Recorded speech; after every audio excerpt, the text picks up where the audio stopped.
पिंपरी चिंचवड, पुणे, सांगली, कोल्हापूर, सातारा, सोलापूर सगळं पश्चिम महाराष्ट्र.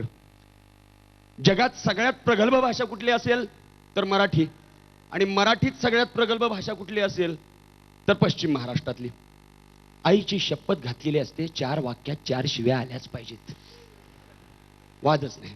कुठल्याही कोपऱ्यावर ह्या पश्चिम महाराष्ट्राच्या उभा राहा, काही प्रश्नच नाही. त्यामध्ये मी कोल्हापूरचा, छान अगदी लहानपणापासून संस्कार घेऊन आलेलं, म्हणजे वादच नाही त्यामध्ये. की अगदी आमच्या इकडे लहान मुलाला सुद्धा खेळवताना वडीलधारा माणूस, लांडेच्या दंगा करतोस, किती कानाला बरं वाटतं, हे असे सगळे. पण काय आहे की कोल्हापूरचा माणूस दिलखुलास, तशी भाषा दिलखुलास. बरं, ही शिवी पुण्यात मुंबईत कुठेही ऐका, कुठल्याही रेलगाडीमध्ये ऐकली की ओळखतात, हे बेनो कोल्हापूरचं आहे, वादच नाही.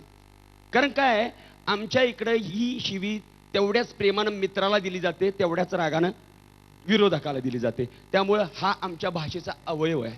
शिवी आम्ही मानत नाही आणि अवयव काढून फेकता येत नाही. हा सगळं काही दिलखुलासपण आहे. अनेक वैशिष्ट्य सांगता येतील. आता तुम्हाला सांगतो, व्याकरणात प्रकार पडतात: पुल्लिंगी, स्त्रीलिंगी, नपुसकलिंगी. कोणत्याही पुल्लिंगी व्यक्तीला नपुसकलिंगी बनवायचं धाडस फक्त कोल्हापूरच्या भाषेत. कसं? ते मांजर नपुसकलिंगी, ते कुत्र नपुसकलिंगी, तसं ते संत्या, ते आज्या, ते सच्या सगळी नपुसकलिंगी. ते संत्या कुठे दिसलं नाही, कुठे गेलतस, जेवलंस, काय करायलायस, कसला उशीर लावतायस मर्दा, करतयस, उठतयस, लावतयस, कुठेही व्याकरणात सापडणार नाही, फक्त कोल्हापूरच्या भाषेत. बरं, त्यातल्या त्यात खिशात 5 पैसे नसणार का, पण कोल्हापुरातला प्रत्येक माणूस सरकार घराण्यातला असल्यासारखा मस्त ताटमान्यानं फिरतो. प्रत्येकाचा उल्लेख परड्यात पिटल्यासारखा. ते म्हणा, आज बंदोबस्त काय रे, गर्दी काय, मुख्यमंत्री आलंय रे, मुख्यमंत्री आलंय काय, रांडचं बच्चन ऍक्टिंग करतोय नाही, अरे काय. म्हणजे ह्या जर त्यांना लिहून पाठवल्या प्रतिक्रिया, तर ते बिचारे आपापले धंदे, आपापली पदं सोडून देतील. अनेक अनेक वैशिष्ट्य सांगता येतील.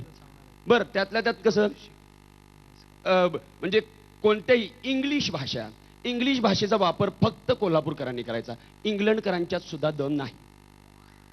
म्हणजे अगदी इंग्रजांच्याकडून एक गोष्ट शिकण्यासारखी आहे, फॉर्मॅलिटीज, आदर देणे घेणे. म्हणजे तिथं वडीलधारा माणूस, वडील सुद्धा मुलाच्या रूममध्ये जाताना नॉक करून जातो, मॅ कम इन असं विचारतो. आपल्या इथं ती भानगड नाही, धाडकन दार गोडायचं असं करतोयस वय. अनेक वेळा अनुभव येतात असे. इंग्लिशचा वापर, तर आमच्या इथं महालक्ष्मी मंदिर आहे, त्याच्यासमोर महाद्वार रोड आहे. तर महाद्वार रोडवर संध्याकाळी पायी फिरणाऱ्यांची गर्दी बरीच असते. श्रद्धाळू लोक महालक्ष्मीच्या दर्शनासाठी येतात. आमच्यासारखे तरुण लोक विविध दर्शनासाठी जातात. असा तो छान रोड आहे. तर तिथं जाताना एखादा बाईकवाला गेलास, कोणाला तर धक्का लागण्याची शक्यता असते, धक्का लागल्यावर भांडण होण्याची शक्यता असते, भांडण झाल्यावर शक्यता नाही. इंग्लिशचा वापर हमखास. राव बघून चालवता येते की नाही, सॉरी का राव सांगायला लागलाय, सॉरी पायावरनं गाडी गेली असती की, सॉरी की मग काय राव सांगायला लागलाय, सॉरी पायावरनं गाडी गेली असती, पाय मोठला सांग भरून दिला, हिच्या सॉरी म्हणले ना, जाणे कानच गच करीन. काय म्हणजे अशा अर्थानं त्यांनी काढला असेल का. असं अनेक वैशिष्ट्य आहेत. पण एक छान बरीच आध्यात्मिक मंडळी मला इथे दिसतात. संतांची मंदी आळी असं म्हटलं जातं, मांदी आळी असं म्हटलं जातं महाराष्ट्राला. पण आता संत शिल्लक नाहीत, त्यामुळं संतांची काय असतील ती आख्यानं शिल्लक राहिलेली नाहीत. देणार कोण मग, माझ्याशिवाय संत कोणच नाही, नावातच पहिल्यांदा संतोष आहे, त्यामुळे काही वाद नाही. तर तुम्हाला सांगतो, विषय आहे संत आख्यान ते जंताख्यान. आता संत आख्यान ते जंताख्यान. संत आख्यान म्हणजे नेमकं काय, आणि संत आणि जंतातला नेमका फरक काय. जो आत्म्यात वसतो तो संत, आणि जो शरीरात वसतो तो जंत. संतांच्या काळामध्ये म्हटलं जायचं, उस डोंगा परी रस नाही डोंगा, काय भुललासी वरली या रंगा. ऊस कसा दिसायला वेडा वाकडा, कुठे चिंपाडे बाहेर आलीत, कुठं काय, पण त्याचा रसग्रहण केला की काहीतरी, काय ती तृप्ती, काय तो गोडवा, काय तो आनंद. म्हणजे ऊस दिसायला वेडा वाकडा का असे ना, पण त्याचा रस गोड असतो. म्हणजे थोडक्यात दिसण्यावर जाऊ नका, असणं काय आहे त्याच्याकडे लक्ष द्या, त्याला महत्व द्या, असं संत आख्यानात सांगितलं. आता जंत आख्यान. आता जंत आख्यान म्हणजे साधं सुद्धा नाही आहे. हा जंत आहे तो जगद्गुरु महेश भटांचा आहे. महेश भट आपल्याला परिचयाचे आहेत.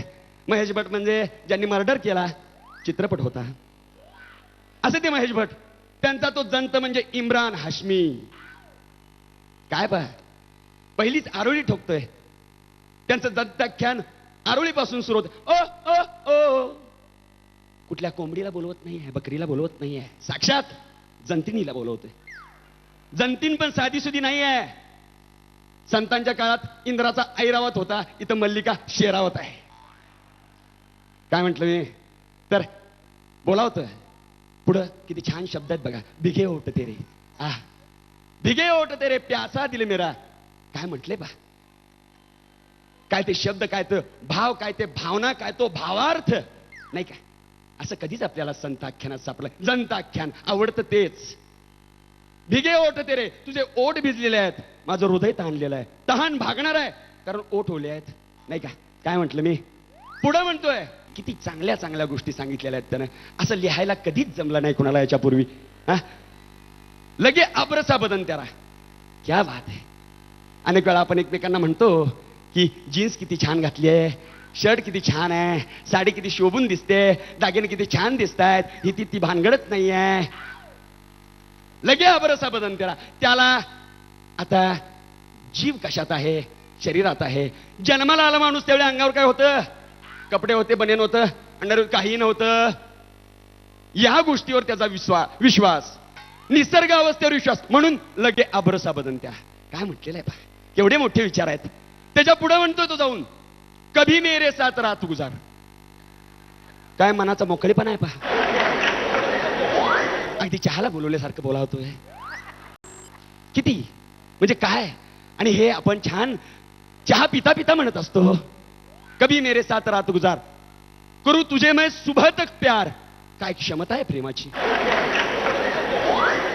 संताख्यानात म्हणलं जायचं, देव पहावयासी गेलो, देवची होऊन आलो. आणि इथं आकार पहावयासी गेलो, विकाराची घेऊन आलो. विठ्ठल विठ्ठल विठ्ठल.